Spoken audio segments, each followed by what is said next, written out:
It's 6 p.m. on a Monday night. We're not usually on a Monday night, so it must mean No.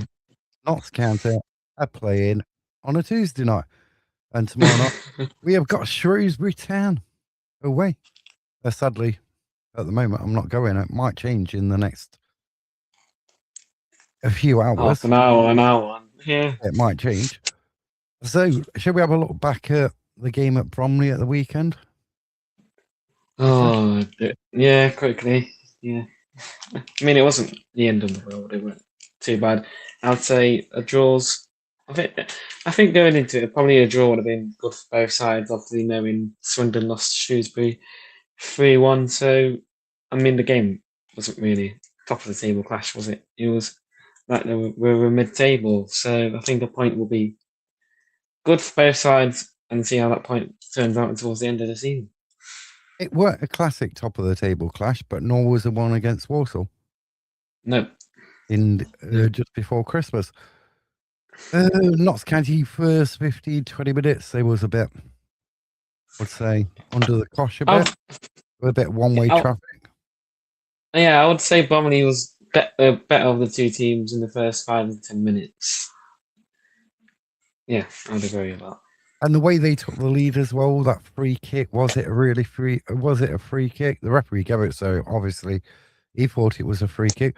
I thought a lot of the Bromley players sort of like went down very easy. And also like...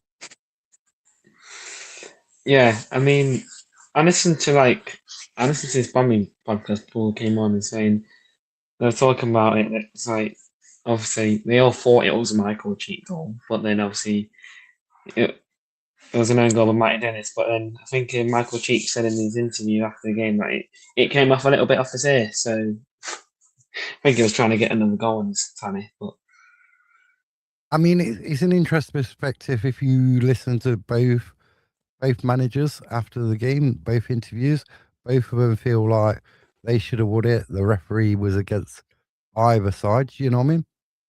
yeah, I mean, having obviously listened to them both is like they're not against each other. There's like they kind of was agreeing on the same thing where both teams could have nicked it at different parts of the game, and also the referee obviously they wanted it more than others. So I don't know. And shall we have a look at the Notts goal?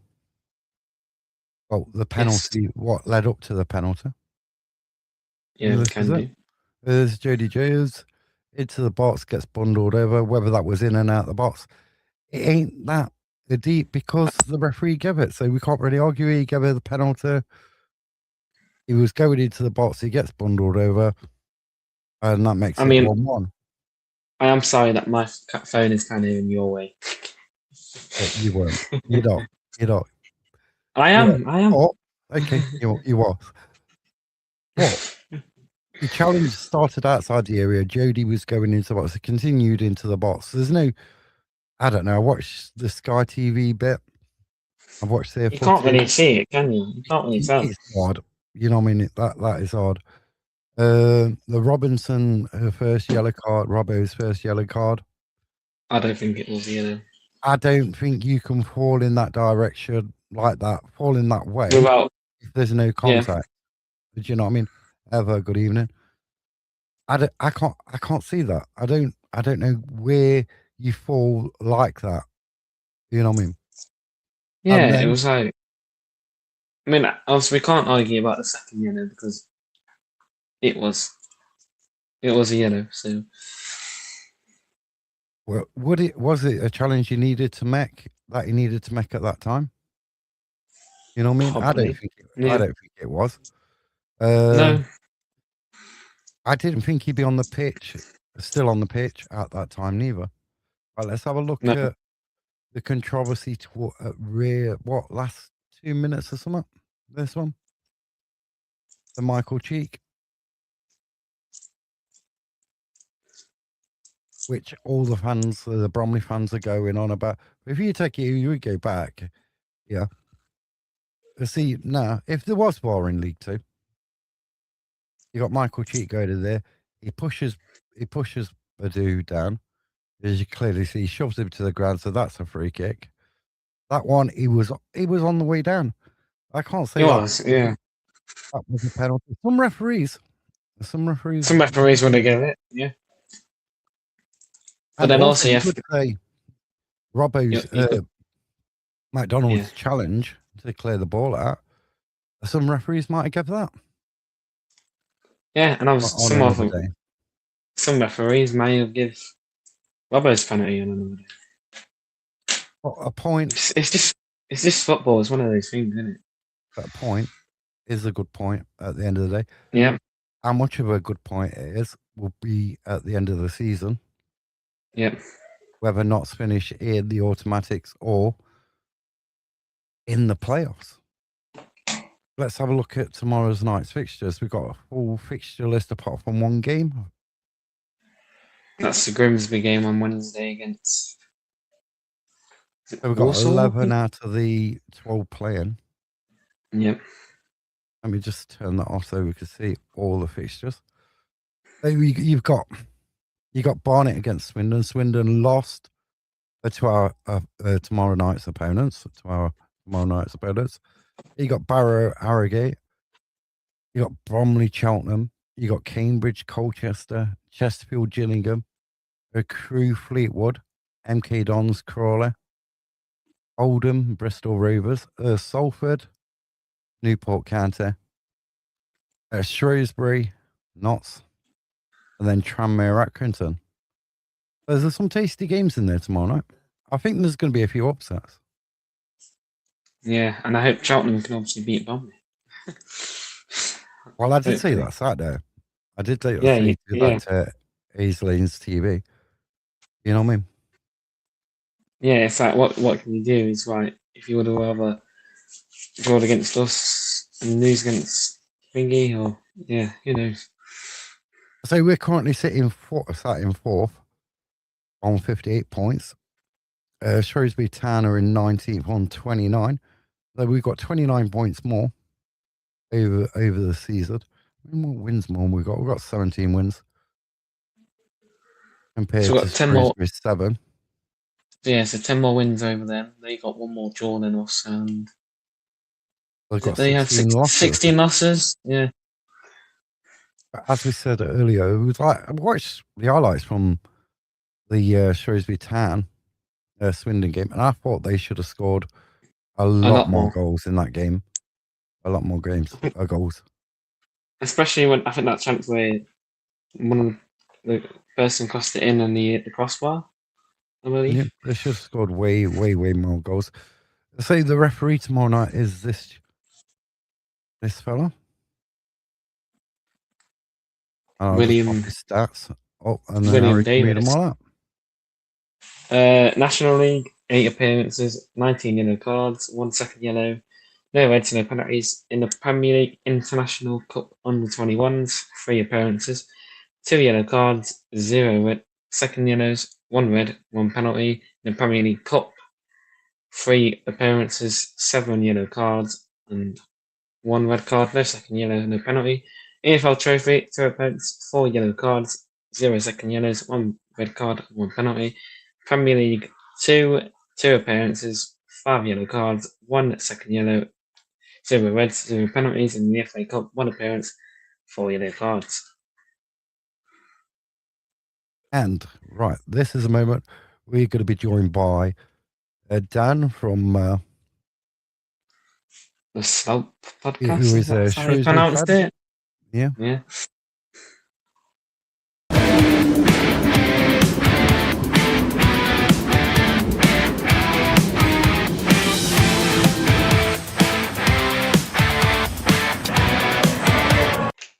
So we are joined by Shrewsbury Town fan Dan. How you doing, Dan? I'm good. How are you guys? Not bad. Are you looking forward to tomorrow night's game? Yeah, I'm not bad. I'm looking forward to it more now than I was 7 days ago. And I say that for 2 reasons. I thought we were very poor when we played at Meadow Lane back earlier in the season, but I also thought you guys looked like you had a bit of potential, and you've built on that since that 4-1 defeat. But also we've had a good week. We've got a lot of Tuesday, Saturday football to be played, and we've had 2 wins in the last 5 or 6 days. So that definitely has been needed, and it's been a pick me up for all the fans who've suffered a long troubling winter, really. So yeah, looking forward to Tuesday. We know we've got a tough task because you're a good side, but at the same time, we're in a better place now than we were just 7 days ago. And that 3-1 scoreline didn't flatter you, should I say, because you should have scored more in that game. Your number 19, who scored the first goal, he missed. I don't know how that went over the bar. Yeah, he should have scored, shouldn't they? And of course, they went straight down the other end and equalised when that happened. I think we met Swindon at the right time. They'd played on the Wednesday before. They had a few people out injured, like Junior Hoylett didn't play, and the big former Wickham centre half didn't play. But, and this is the bit that I guess surprised a lot of Town fans, we actually put a performance together and looked like we might score a few goals. And Ewan Morgan, the guy you're referring to, he's on loan from Brentford. He's a young lad, and he's come in to a dressing room that's struggling and has made a real difference. It looks like he's got, a simplicity of thought. He wants to go out there and score goals, and he doesn't really care about the context or about anything else. And he's made a real difference to us. Although I do hope that next time he has a simple chance like that, he puts it in the back of the net. But he's been a good acquisition in the January transfer window. So on the players' side, have you got any players injured? We do, and there's a bit of a story there because we bought John Marquis 18 months ago, who's got 110, 120 league goals to his name through his career, and we bought Sam Clucas in the summer. So he used to play for Hull and Stoke in the Premier League, and neither of them have really performed, if I'm being brutally honest. And in Clucas's case, I felt a bit sorry for him because he's a centre midfielder, and we decided to play a 38-year-old as wing back and work that one out. Because the one thing he's not going to do is jet up and down the wing. Now, both of them are injured. I do hear that Clucas might actually be on the fringes of coming back, but it's helped us because we've had to inject a bit of youth. We've had to play a little bit differently. And I think, much as you don't want to see players getting injured, that it really has helped us to bring in people like Morgan, the guy we were talking about before, who he might have started, but he wouldn't have been playing centre forward. He'd been playing out on the left, and yet he is clearly a finisher. So the two people we've got out injured are arguably two people who were not performing, and it might help us that they're unlikely to be there on Tuesday night. I mean, we don't know whether Jatt is going to play, and that's a big miss for us. I think we missed him on Saturday against Leeds. Right. Robbo got sent off against Bromley. We saw that. Yeah. What happened there? What did he do? Well, for the first one, it was supposed to be simulation, but looking back on the replay, you can't tell whether the way he goes down, it's not the way a person would dive or a simulator. They didn't look like it. No, you can't tell. His second one, 100%. Oh. And then, so he's going to be out. But the midfield, we've got Ollie in there. He's been solid since he's come in. Matty Palmer's, we don't know whether he's going to be in the squad, be on the bench. So we're in the midfield, we're a bit short. Up front, we're missing Jatta. We can say that as County fans, we're missing Jatta. I don't think Dennis is as good as Jatta is playing as a lone striker. On Love, he came from Barnet. I think he's more of a provider than like an out-and-out goal scorer. So a lot of Notts fans are pretty worried. Well, it's interesting to hear that because we were saying off air that we're a slightly different proposition at home than we are away. I mean, you saw our problems away from home, and if we concede one, then the story for most of the season is that's the end of the game, and it can often get messy. We lost 5-1 at MK Dons the other week, and it was all pretty gruesome. At home, no one in the division has kept more clean sheets at home than we have, which, given that we're flying high in 19th at the moment, might be something of a surprise, but we are definitely a tougher nut to crack. We'll play with a back three. We've got two wing backs who actually want to be wing backs. So I think the bits are fitting together a bit better than they have. So I doubt it'll be a walk in the park for either side. It'll probably be a pretty close contest. So yeah. Obviously, we've got the likes of Jody Jones. You've got Cerula on the day. Jody Jones is coming back to some sort of form. You know what I mean, as well. Yeah. So we've got players who can put the ball in the back of the net. But if Jatta's not going to play, I can see it being a tight game from our perspective. we've shored up the goalkeeping position because now we've got like Belshaw in goal, and we're unbeaten since he's come in. Roos has gone out on loan into Scotland, so defensively we're much better. Hmm. We're cutting out the mistakes what was there before costing us. But it's a striking thing. You're on a good run, right? And I think it's easy to forget that you win more games than you lose, and that's always a good thing. It's going to see you towards the top of the table. As Harry, do you want to ask any questions? Oh,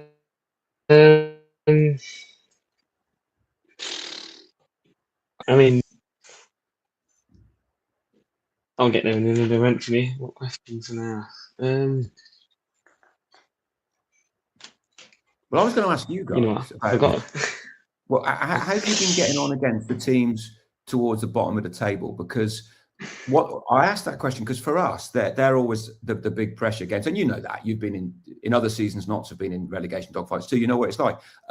But for us, that they've been obviously the games we really need to win, and we've done reasonably well in those. But we had most of them at home.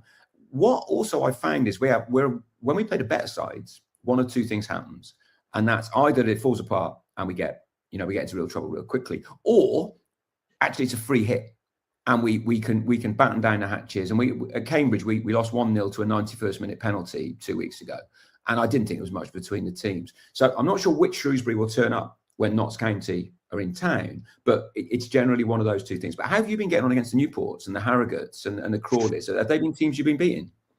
Well, we played Newport earlier in the season, opening day of the season. That was a 1-1 draw. Harrogate, we got a very dubious penalty to rescue a point. So I'd say it's a bit similar. You don't know which one you're going to get. Yeah, I do think we're better away from home than we are at home. In the sense, different pressure when you play at home. Yeah, different pressure completely. And sometimes it's good for. It's good for you, and we're benefiting from that. But I think when you're flying high, people expect you to demolish teams at home, no matter who they are, really. Whereas away from home, you just play what's in front of you, right? And you back yourself to your ability and the fact you can put the ball in the net to see you through. So I don't find that too surprising. Well, you're bringing quite a few fans, I believe, as well. We're expecting sort of 1,200 or so, which is good for a Tuesday night as well. And Shrewsbury is not one of the easiest spots of the world to get to. You can't get back on the train. Yeah, east-west journey is always a nightmare, aren't they? We know that. Yeah. So you can't get back the same day unless you leave, I think, like the Grand, probably about half time or something. You could get back. There's no point going all that way if you're traveling by a train. Yeah. I think the interesting thing just after half time. If you playing them sides around you, is it easier to get up for them games than the ones where some people have got something to fight for? Because I think that's a really interesting question because, I mean, you should be up for it. But then again, if you're a professional footballer, you should be up for any game. And also, I think it can turn full circle. Sometimes you can freeze. Yeah. Now, the game against Barrow, we came through last Tuesday. It really wasn't particularly attractive, but they definitely did not perform. And I don't think that's because we're Brazil. I think it's because something about the night, it just didn't happen for them. And we've generally been okay at making it count, but we've been at home. We've still got to go to Newport. We've still got to go to Crawley. We could do with a few more points. So those games are not massive 6-pointers when we get to them because we don't play them for another 6 weeks or so. I think another interesting about Notts this season, like you wouldn't have known last season because you was like in League One, but we used to have a lot of the ball, keep the ball, but we can be happy with having a 25, 30, 35% possession and just waiting for them key moments. Like at Grimsby, we hardly had any of the ball. To score. We only had 2 shots on target, but we scored from both of them. Yeah. Or if you win a game by the odd goal, you're still getting the same amount of 3 points. So you can surrender possession and everything else. But as long as you come out the other side with the 3 points, that's all what matters. Yeah. Have you got that, and the question I would ask, and we do exactly the same, is have you got the ability to attack with pace when you do have the ball? Because you won't get many chances. You've just got to have the ability to make it. It's a different matter. Like in seasons before, we'd have a corner kick and it'd go from the corner kick right back to the goalkeeper. Yeah. That don't happen so much now. But we have got pace. We will play a long ball, like Jody Jones' penalty against Bromley. That came from a ball from Platt over the top for Jody Jones to run on. So, as some people say, it was outside the box, inside the box. But if the referee gives it, that's all what counts. Absolutely. We've grown up with referees making good and bad decisions. Players make good and bad decisions. Part of it. Some run for you, some don't. So, we're going to ask you this question. Mm-hmm.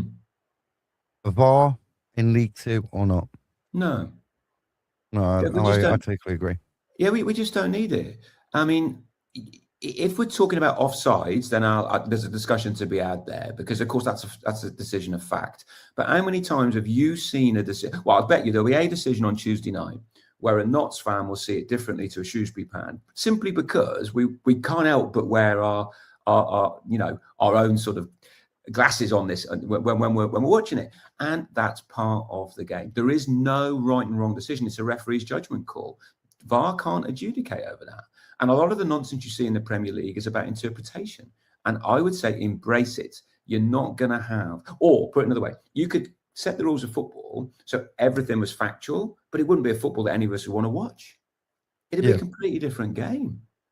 Like, I do totally agree with you with the fans. I always try and be subjective.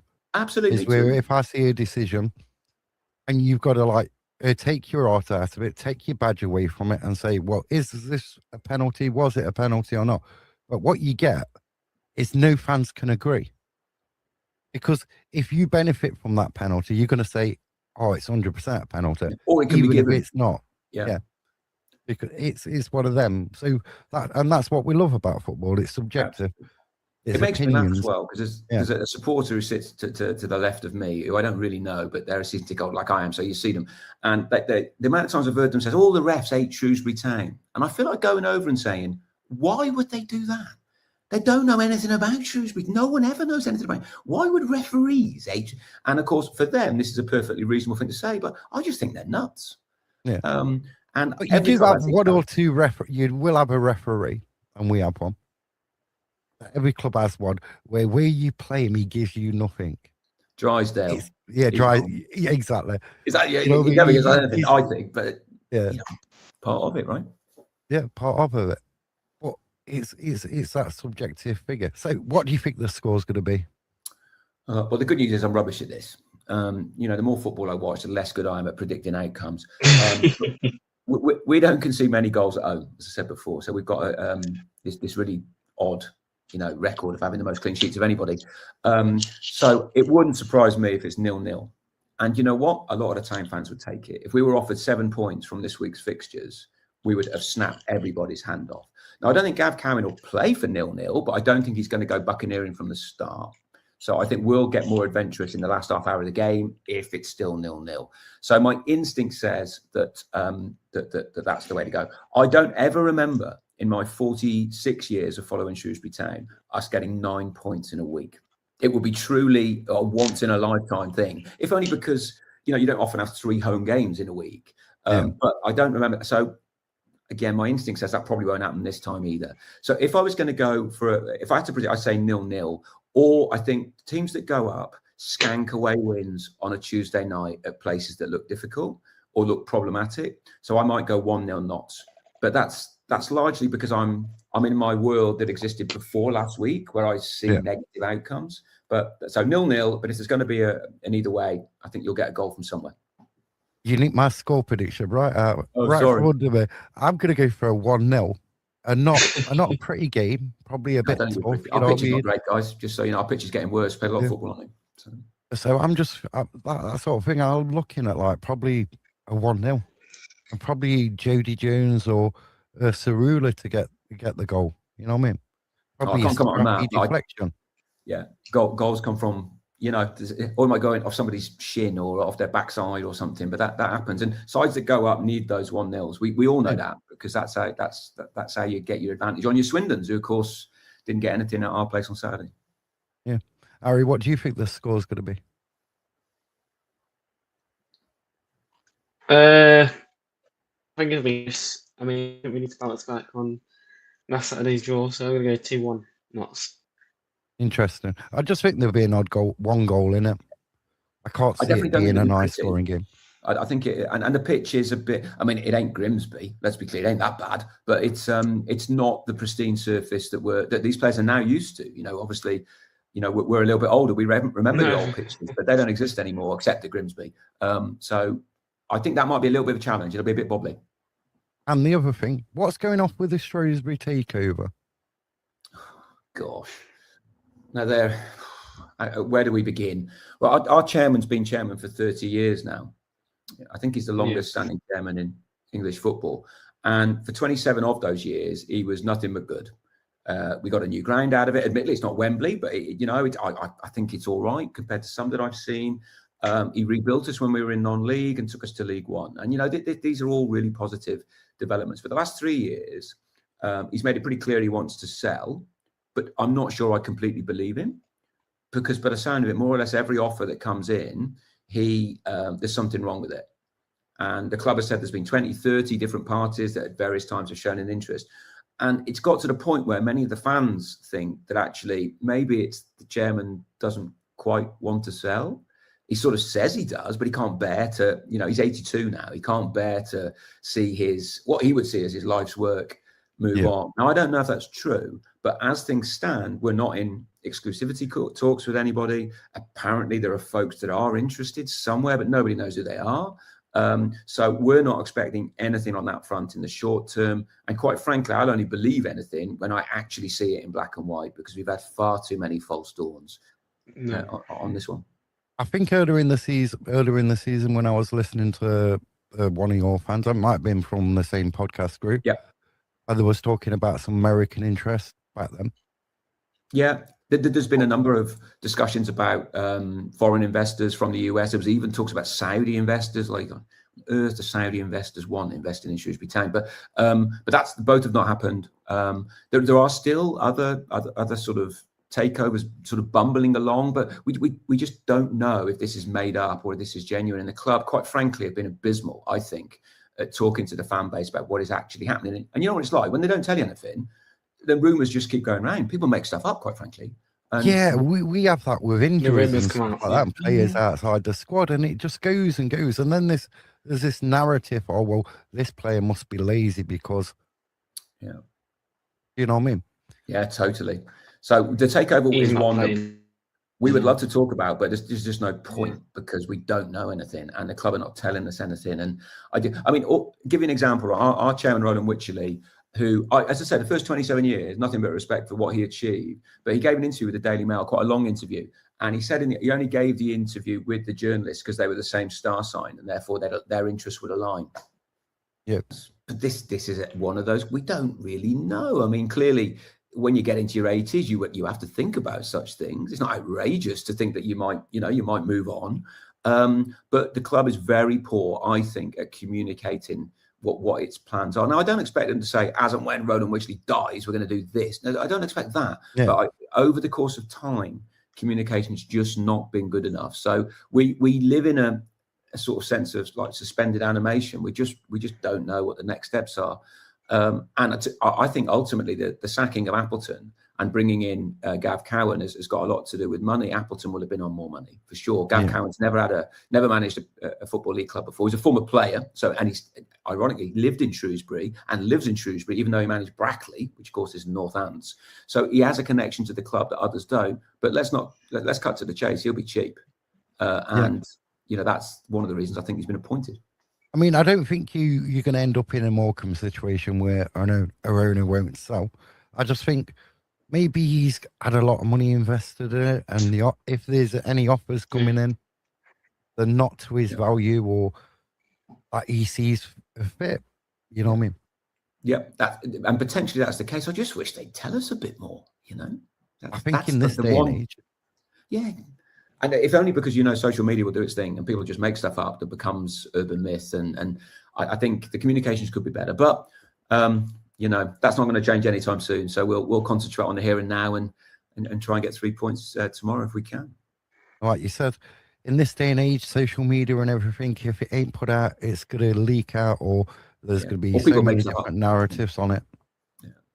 But Are thanks for you guys coming joining. over to the game tomorrow? Are you going to be there?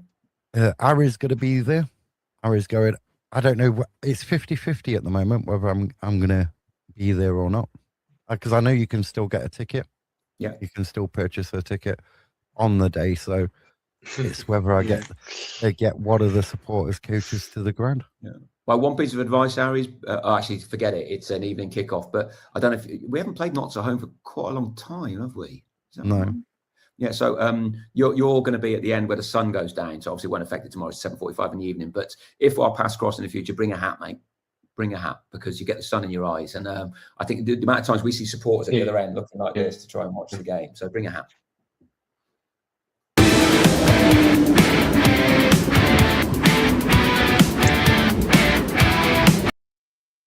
So thank you for Dan for joining us. We had to record that earlier because he had other things to do this evening. So, are you still thinking it's going to be 1 hour? Yes. Yeah, Yes, I still think yeah. it's. I'm still confident.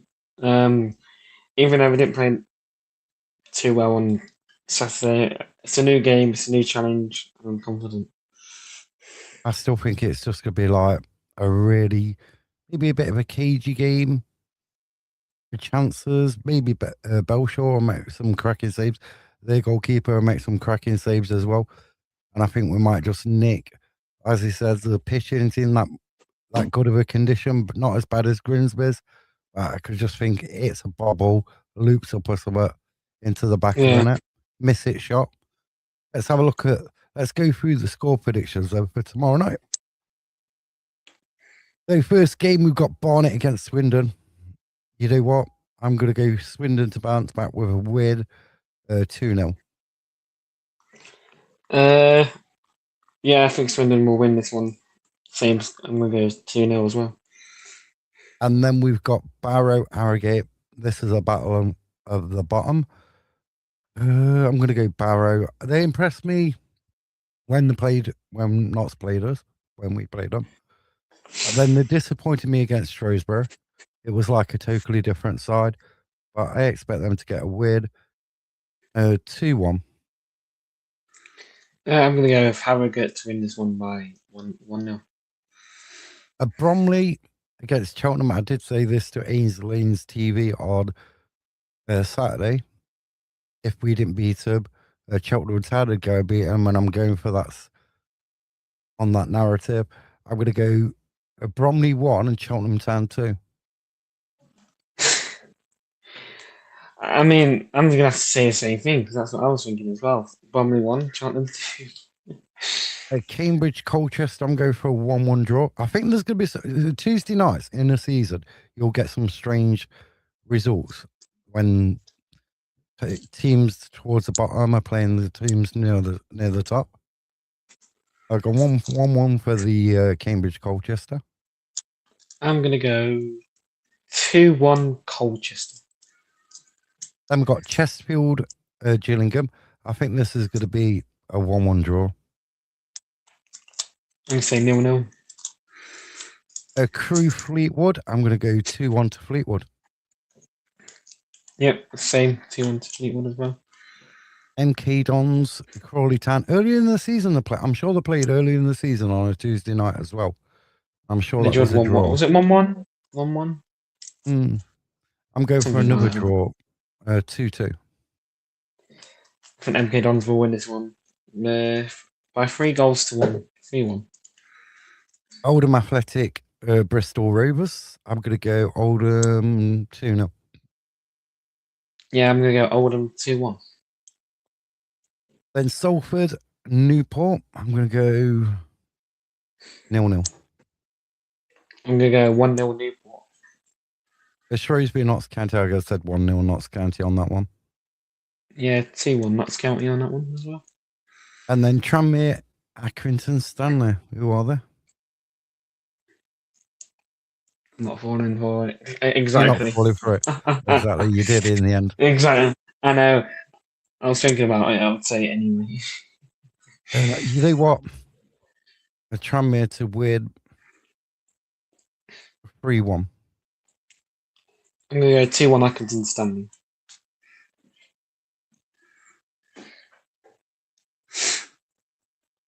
I wonder if Notts will make it. Depending on other results, we could be back in the top 3 tomorrow. Could be second, Tomorrow wouldn't night. Yeah, we could be we? back If in we win. second. If we win. And that's a big if. Yeah. You know what I mean? Big if.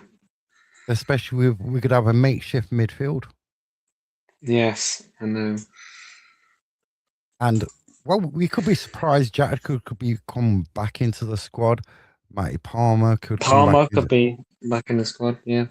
And that gives it, because Patterson don't give a lot away in interviews about injuries, about people who may start or won't start. You know what I mean? So it's a difficult one to sort of gauge, isn't it? Because he didn't give note away in his presser today. Yeah. BBC Radio Nottingham. You want to listen to it? Yeah, it's on BBC Radio Nottingham. If it ain't out, the video for one isn't out on the club website. It's on BBC Sounds. So you're not getting much information through there. We know Robbo is going to be out. Unsure about Palmer. Unsure about Jatta. Would you go 2 up front? Would you go on Love and Dennis to start? Yes. After like the weekend. Because I think Endov's as well. Because Endov needs someone to like. Because he's a provider. He's like you can pass the balls in the right areas, but if you're not gonna have a second striker on the pitch, then who's gonna finish those chances up? So I think we need 2 up top tomorrow night. It's going to be very interesting around 6:30 tomorrow night when the team news comes out and who's playing where. I mean, could you put somebody on? This was my thinking. Like, I know Lee hasn't started for the club. The lad we got, the under 21s lad we got from Crystal Palace. I wonder. Luke Brownie. Yeah, I wonder if he could like fit in that middle. Yeah. Rather than in the back. Yeah. I mean, we could be putting in midfield. We could be putting square pegs in round holes. I mean, we could see Iapenda back in the. I know he's been taking the field already, but we could see him drop a bit deeper. It's going to be the team selection. Would be very interesting. Yeah. Can we make it 8 unbeaten tomorrow? Or you could have the thingy where you've got. Yeah, Iapenda drops back a bit. Then you have Ole, and then what about Harold? Yeah, he can go a bit more up forward. Yeah. See, it's interesting. It's going to be very interesting. We're going to have to see this time tomorrow. Yeah, we will see this time tomorrow. Have you got anything to rant about? I'm conscious of time as well. I mean, I think just about the people basically call me deluded for what I say. Can't really say anything. Basically, you have to agree with the people that call you thingy, or else they're just going to call you whatever. So you can't really see anything opposite these days with like lots of different type of people. So I'm just going to keep saying what I want because it's my opinion. At the end of the day, you can either disagree or agree with it. Not really bothered if you do or not. So I'm just going to keep saying what I see. I see a different view of what everyone else does, and yeah, I'm just going to keep going. And that's what football's about. It's about people having different opinions. If everyone had the same opinion, it'll be boring. Football, it'd be totally boring. Yeah. You know what I mean? Like we said when we was talking to Dan, who's a Shrewsbury Town fan, it's people can't agree on a penalty. No. People can't even agree on a sending off or like whether something was a free kick or not. And that's what makes football what it is. Yeah. And long may it continue. And never let anybody what's the phrase? Never let anybody stamp out your voice. Your voice is always important. Yeah, it is. Yeah. And on that note, we were back Wednesday night, 7 p.m. for our weekly preview of Saturday's game, which is Tranmere. Welcome Tranmere to Meadow Lane. After tomorrow's night away game at Shrewsbury Town, we've got 2 home games back to back: Tranmere and Grimsby Town. Andy Cook's testimonial. Yeah, Andy Cook's testimonial. We've got loads of Bradford fans coming to that game. I don't know why. And also, Grimsby fans might be in the Yeoman, but I think that game could be a bit of a trouble. So if you go to the game, safe travels and enjoy it. Whatever the result, we'll be back here Wednesday evening at 7 p.m. Bye for now. Yeah.